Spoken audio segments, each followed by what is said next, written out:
Hey guys, today we're working on a 2004 Mazda 6, and what we're going to be doing today is replacing the spark plugs. So in order to do that, we got to take off the plenum, the intake plenum. So it's 8 bolts, there's a couple right here, and then you got some right over here, and they're down right in here inside each one of these holes. And what we also have to do is remove these connections to the throttle body. And then we're going to be disconnecting the EGR valve from the intake plenum. These hoses in the back here. And that should be about it. Let's go ahead and start doing that.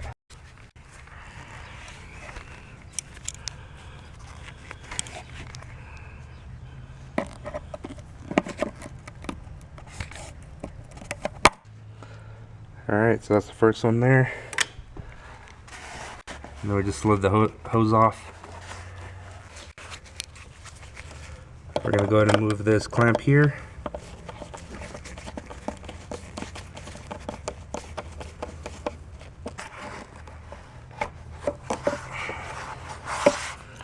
Alright, and you got this guy down here.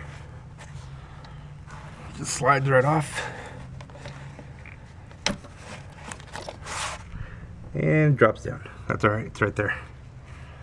Alright, now we're going to get on to these ones here. A couple of bolts that hold the EGR on, and they are 8mm.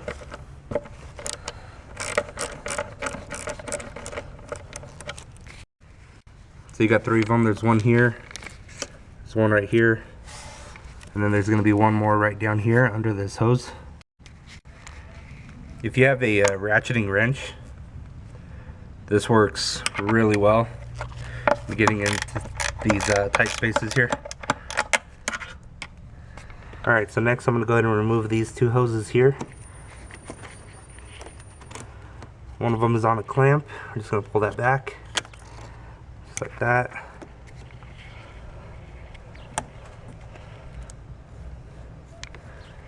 Just break that free.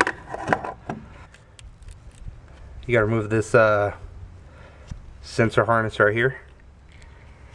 So just press down on the tab, depress it, and then just pull it out. And then now we can start working on these 2 hoses here. Disconnect both of these. Alright, so this guy with the insulation, little plastic corner comes down. This one goes on the bottom. And then this one right here, kind of doing a little U-turn, that one goes up on top. So just remember that when you're putting it back together. We're going to pull this guy off to the side here.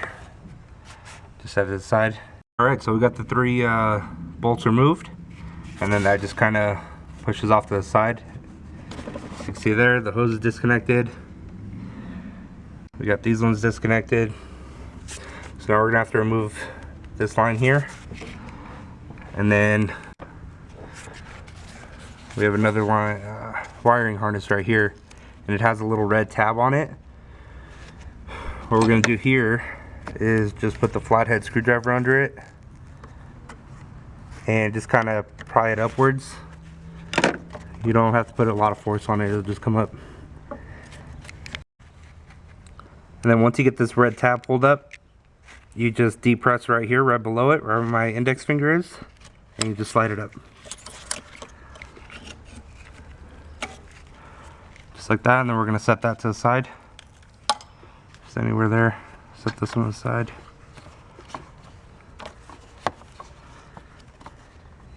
You do want to be careful with these hoses.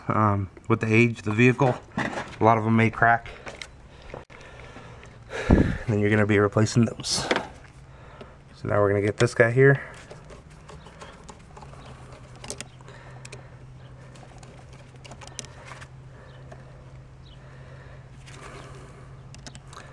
So this is going to be a coolant line, so you're going to want to put a rag or something right under here to catch it. Alright, so a little helpful tip.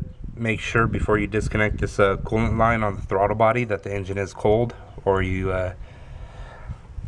decompress the system. because if not, if it's still hot and there's a lot of pressure in the cooling system, it will splatter everywhere. It's alright, it wasn't a lot though.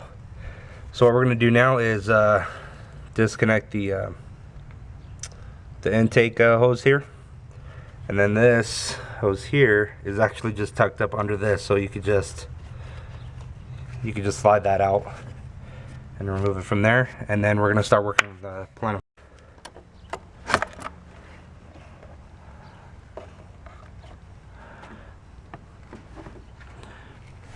Alright, so we got that out of the way. Looks like the throttle body's all clear and free, so put this over here.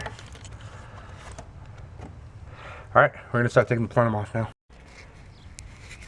Alright, so now for the plenum, same thing, it's just an 8mm, and then you're just going to need an extension to get down into these guys in here.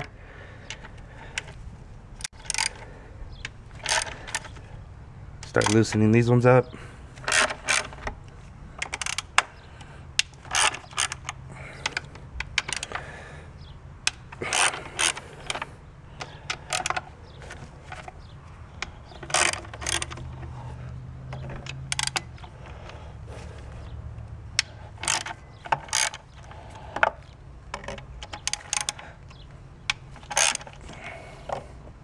And then the last one is right here.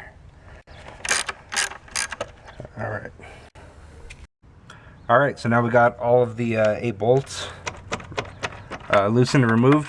As you can see, it starts moving around. Just want to double check and make sure nothing's still hooked up to the throttle body or anything like that. Now the EGR tube, it does go inside of here to up about here where it bends. So what you have to do is you got to move the intake plenum this way while lifting it up and out, so that way the tube can go out of the hole there.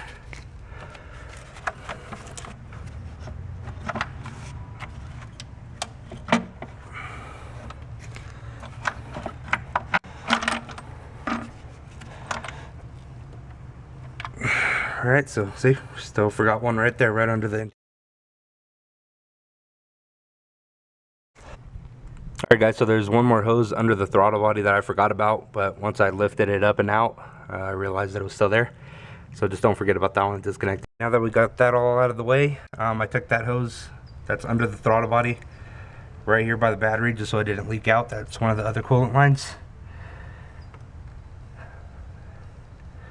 And go ahead and I'm going to clean up around the plenum area here, but now we have full access to the 3 spark plugs in the back. We can go ahead and replace those and see if that's the problem for one of our misfire codes that we have, and then we'll move up to the front ones. The front ones are way easier, so yep, just be careful with those clips, the tabs. They do take a lot of heat, so they may break a lot easier than any of the other ones in the engine bay. Alright, so we got those disconnected. We're gonna go to remove the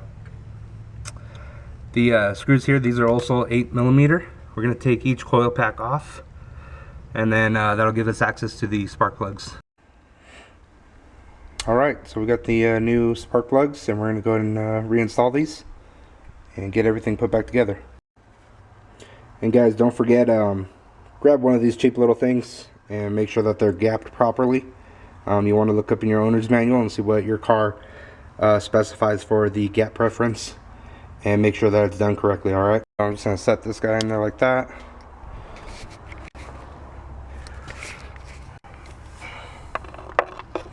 You want to make sure to always hand thread. Never use power tools on spark plugs.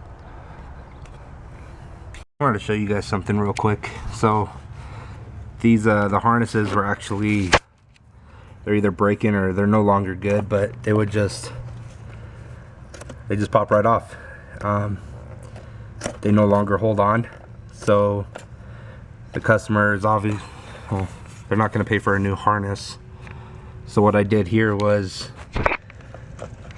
I made sure not to damage the wire, but I put a zip tie around the wires there to hold it. Came around from under the coil and then up and around it, just to hold it snug on there, so that way it doesn't pop off while we're driving and do this whole job again. I've done this on a 6.0 for the Ficum on the diesel truck, and zip tied it because the harness was bad and they wouldn't hold. It's a common problem with the Fords, and so I'm just doing it again on this one. See how it goes. So we got those all done. New spark plugs, they're gapped. What I'm going to do now is start cleaning up the ports here and make sure that's a nice clean surface for the gaskets to go back to. Little before and after shot. Alright, so now we're going to reinstall it.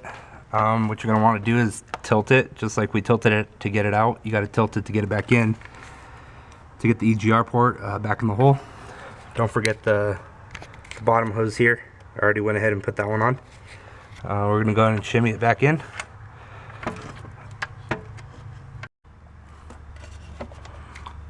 Alright, once you get it back into place, everything should be connected right there.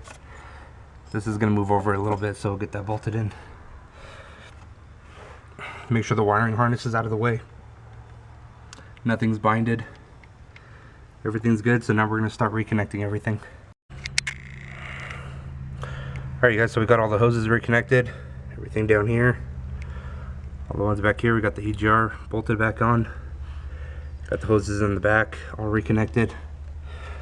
So now what we're going to go ahead and do is tighten up the bolts. There's a sequence for it.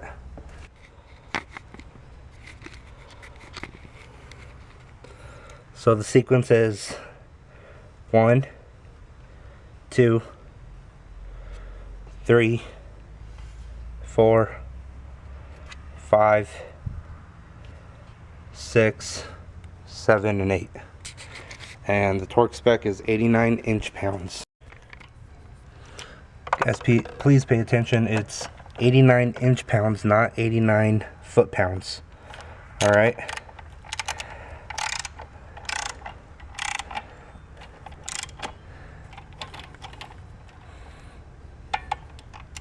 So that's it. Right there. I'm going to go ahead and continue to do the rest. Alright, once you get that all torqued down by sequence, that's all done. Double check your work. Make sure you reconnected everything. You should have put your cover back on, wires back on. And that's it. Thanks for watching, guys. Please like and subscribe.